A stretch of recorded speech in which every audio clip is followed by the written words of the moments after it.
अस्सलाम वालेकुम। तो वेलकम है आप लोगों का ये इमरात चैनल में। दोस्तों आज हम 2-3 चीज़ों के बारे में बात करने जा रहे हैं। इन चीज़ों में जो अहम आपको कंपोनेंट्स देखने को मिलेंगे वो JF-17 थंडर है, SU-30 है और म्यांमार और बांग्लादेश का आपस में कॉन्फ्लिक्ट और म्यांमार के मुल्क के अंदर जो हालात व वाक़यात हैं उनके इनर कॉन्फ्लिक्ट्स हैं, यानी कि वहाँ जो प्रॉक्सीज़ हैं या रेबेल ग्रुप्स हैं। यहाँ मैं बात ये करना चाहता हूँ कि कुछ दिन पहले 1-2 दिन पहले ही ये खबर आती है कि पहली शिपमेंट SU-30 MKI को, यानी कि पहले 2 SU-30 SME एयरक्राफ्ट पहुँचा दिए गए हैं म्यांमार को। यानी कि म्यांमार एयरफोर्स में बाकायदा ये ऑपरेशनल हो चुकी हैं SU-30 एयरक्राफ्ट और टोटल ऐसे 6 एयरक्राफ्ट लेने का ऑर्डर दिया था 2018 में म्यांमार ने। म्यांमार में इस वक्त मिलिट्री रूल है, वहाँ यानी कि फ़ौजी गवर्नमेंट इस वक्त मौजूद है और म्यांमार की फ़ौजी गवर्नमेंट का ज़्यादा झुकाव चाइना और रशिया की तरफ है। अब इस डिलीवरी को लेकर कुछ नई बातें कही जा रही हैं इंडियन साइड से। अब जैसा कि आप जानते हैं कि एक Canadian based Indian media group है जिसे यूरेशियन टाइम कहा जाता है। उसने अपना एक आर्टिकल लिखा है और इस आर्टिकल में वो ये कहते हैं कि with JF-17 out of action Russian Su-30 SME fighters supply to Myanmar can support combat ops. यानी कि JF-17 थंडर चूंकि नाकारा हो चुके हैं और वो आउट ऑफ एक्शन है, सो जो अब रशियन SU-30 हैं वो अब तमाम किस्म के ऑपरेशन करने में मददगार साबित होंगे। इसका मैं आपको ना क्रिटिकल एनालिसिस बताऊंगा कि इस खबर को किस तरह तरोड़ मरोड़ के पेश किया जा रहा है। इससे पहले अगर आपको याद हो तो 1-2 हफ्ता पहले ही ये खबर बहुत ज़्यादा चलाई गई कि JF-17 थंडर्स ग्राउंड हो चुकी हैं म्यांमार के। हर 5 से 6 महीने बाद ही खबर चलाई जाती है वैसे। मैंने आपको तब सैटेलाइट इमेजरीज दिखाई थी रिसेंट अप्रैल 2023 की, कि जिसमें JF-17 थंडर्स अपनी एयर बेसिस पर मौजूद थे, ऑपरेशनल थे। तो उससे हमें ये साबित हो गया कि JF-17 थंडर्स के बारे में जो खबर फैलाई जा रही थी वो बिल्कुल झूठ थी। अब SU-30 MKI के आने से JF-17 की अहमियत कम हो जाएगी। तो इस हवाले से देखा जाए तो म्यांमार के पास MiG-29 एयरक्राफ्ट भी हैं जो कि 4th जनरेशन के हैं। उसके अलावा चाइनीज़ F-7 एयरक्राफ्ट भी हैं, फिर JF-17 थंडर्स भी हैं। उसके अलावा FTC-2000 ये चाइनीज़ एयरक्राफ्ट है, लाइट अटैक एयरक्राफ्ट, वो भी है उनके पास और अब उन्होंने रशिया से SU-30 लिया है।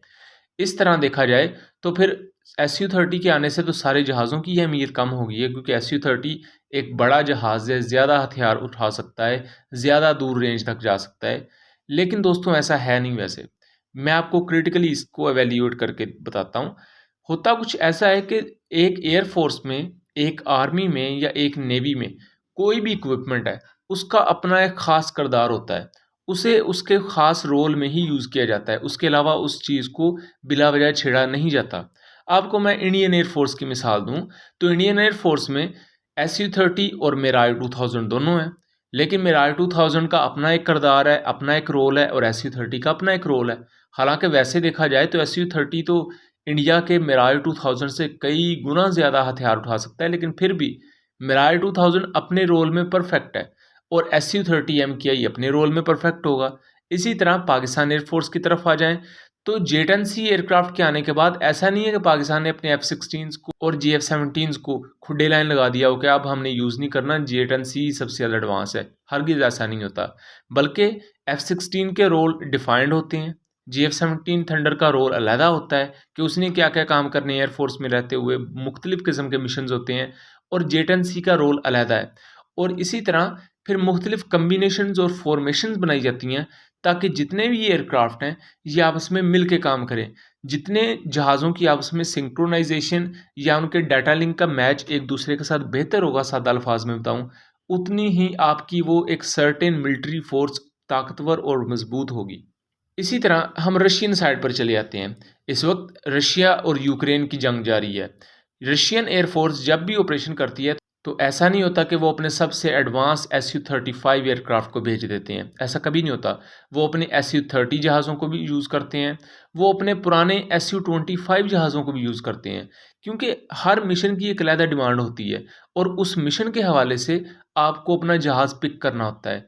सेम एज़ अगर आपने किसी को छोड़ने जाना है तो उसके लिए आप गाड़ी का इंतखाब करें कि अपने डंपर या ट्रक को नहीं साथ ले जाएंगे कि हम उस पर फलाने बंदे को एयरपोर्ट छोड़ के आएंगे। उसके लिए ज़ाहिर बात आपने एक इंसान को लिफ्ट देनी है या एक जगह से ट्रांसपोर्ट करना है, उसके लिए गाड़ी ज़्यादा अहम है, मौजू है। इसी तरह म्यांमार में SU-30 एयरक्राफ्ट के आ जाने की वजह से JF-17 या MiG-29 की कोई भी एज सच कदर नहीं कम होगी। इन दोनों एयरक्राफ्ट के अपने-अपने डिफाइंड रोल्स हैं। इन दोनों एयरक्राफ्ट का अपने-अपने स्पेसिफिकेशंस हैं, अपने-अपने प्रोज एंड कॉन्स हैं। अब ये इंडियन ओरिजिन का ये जो यूरेशियन टाइम है, ये इस बात को क्यों उछाल रहा है, क्योंकि ज़ाहिर बात है इस वक्त JF-17 एक ही वक्त में 2 बड़ी एक्सरसाइजेज़ का हिस्सा हैं। मिस्र में एक्स ब्राइट स्टार 2023 एक्सरसाइजेज़ हो रही हैं। चाइना में शाहीन 10 एयर वॉरफेयर एक्सरसाइजेज़ हो रही हैं। उसके अलावा इराक, अज़रबैजान, अर्जेंटीना जैसी कंट्रीज़ बहुत ज़्यादा इंटरेस्टेड हैं JF-17 में। उसके अलावा भी कुछ अफ्रीकन कंट्रीज़ और भी हैं जो JF-17 में इंटरेस्टेड हैं। तो ओवरऑल JF-17 को लेकर कुछ ऐसी चीज़ मिल नहीं रही इंडियन साइड पर, या ओवरऑल जो एंटी पाकिस्तान आपको नैरेटिव बनाने वाले सोशल मीडिया हैंडल्स मिलेंगे, तो अब वो कोई ना कोई पाकिस्तान के ख़िलाफ़ ऐसी चीज़ ढूंढने में लगे हुए हैं। सेम इसी तरह का बेबुनियाद प्रोपेगेंडा चित्राल ऑपरेशन के हवाले से भी फैलाया जाता रहा। उस पर मैंने वीडियोस बनाई हुई हैं। जिन्होंने वीडियोस देखी उन्हें पता है कि चित्राल में जो हालात हुए उनकी सच्चाई क्या है। यहाँ SU-30 SME एयरक्राफ्ट के बारे में कहा जा रहा है कि इसे एडवांस एयर डिफेंस ऑपरेशंस के लिए रखा जाएगा और एडवांस ग्राउंड ऑपरेशंस के लिए। लेकिन JF-17 इसके अलावा भी कुछ ऑपरेशंस करते हैं, जैसा कि मैरीटाइम मिशंस, यानी कि एंटी शिप मिसाइल्स कैरी करते हैं, C-802 मिसाइल्स कैरी करते हैं। SU-30 उन मिशंस के लिए नहीं आ रहे। तो यहाँ हम थोड़ा सा अंदाज़ा लगा सकते हैं कि JF-17 डिफरेंट किस्म के मिशन परफॉर्म करेंगे, SU-30 डिफरेंट किस्म के मिशन परफॉर्म करेंगे। और ऐसा नहीं है कि JF-17 SU-30 वाले मिशन ही परफॉर्म कर सकता। म्यांमार के मौजूदा JF-17 MiG-29 ये तमाम कॉम्बैट एयर पेट्रोल्स कर सकते हैं, BVR फाइट कर सकते हैं, शॉर्ट रेंज डॉग फाइट कर सकते हैं। यहाँ ये चीज़ बांग्लादेश के लिए भी ख़तरनाक है। बांग्लादेश की इस वक्त जो एयर फोर्स है वो काफ़ी ज़्यादा ख़राब सूरत हाल का शिकार है। बांग्लादेशी आर्मी की सिचुएशन काफ़ी बेहतर है। उन्होंने रिसेंटली VT-5 टैंक्स भी लिए हैं और दूसरा इक्विपमेंट भी लिया है।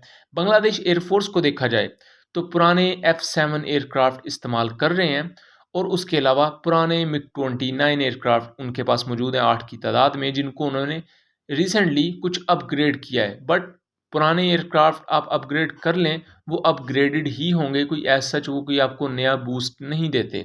F-7 एयरक्राफ्ट के लिए इन्होंने टेबर तुर्किया के स्मार्ट बॉम्ब्स लिए हैं, लेकिन F-7 के साथ मसला उनका वो भी है कि उनको जस्ट F-7 ड्रॉप कर सकता है, लेकिन उनको गाइडेंस प्रोवाइड करने के लिए F-7 के पास कोई भी जदीद इक्विपमेंट नहीं है। सो उनको गाइडेंस प्रोवाइड करने के लिए जो ग्राउंड फोर्सेज होती हैं, लैंड फोर्सेज होती हैं, उन्हें लेज़र डेजिग्नेटर लेकर टारगेट के करीब जाना होता है।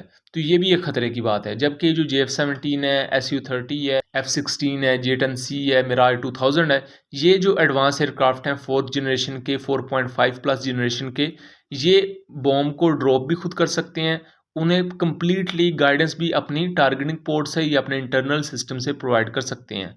तो इसलिए बांग्लादेश की अगर सिनेरियो में देखा जाए तो बांग्लादेश के लिए बड़ी ये आम और एक ख़तरे वाली चीज़ हो चुकी है। बांग्लादेश को अब यहाँ जल्द से जल्द कुछ फ़ैसले अपने लिए करने होंगे कि अपनी एयरफोर्स के लिए एक बेहतर फाइटर एयरक्राफ्ट देखे, क्योंकि बांग्लादेश और म्यांमार का बॉर्डर काफ़ी ज़्यादा संगीन सूरत हाल से गुजरता रहता है। ये कोई ऐसा बॉर्डर नहीं है जहाँ आपको बहुत अमन व अमान देखने को मिलेगा। वजह यहाँ कुछ रेबेल ग्रुप्स हैं जो म्यांमार के ख़िलाफ़ भी लड़ते हैं और बांग्लादेश में भी आके वो कार्रवाइयाँ करते हैं। और सिर्फ बांग्लादेश म्यांमार नहीं, बल्कि इंडिया में भी ऐसे प्रॉक्सी ग्रुप इंडिया के ईस्टर्न साइड पर मौजूद होते हैं। सो यहाँ ड्रग्स से रिलेटेड कारोबार इनका होता है, और उसके अलावा भी दूसरी काफ़ी चीज़ें होती हैं जो इन कंट्रीज़ का अपना अपना रिस्पेक्टिव इनर कॉन्फ्लिक्ट के तौर पर दुनिया में पड़ी जाती हैं। सो ये एक ओवरऑल एनालिसिस था। उम्मीद करता हूँ चीज़ें क्लियर रही होंगी कि JF-17 और SU-30 के आने से जो एक बैलेंस है एक एयरक्राफ्ट का अपनी एयरफोर्स में उसका मुकाम है, उससे किसी को कोई ख़तरा नहीं होता। सो उम्मीद करता हूँ चीज़ें क्लियर रही होंगी। मिलेंगे अगली वीडियो में, तब तक के लिए अल्लाह हाफिज़।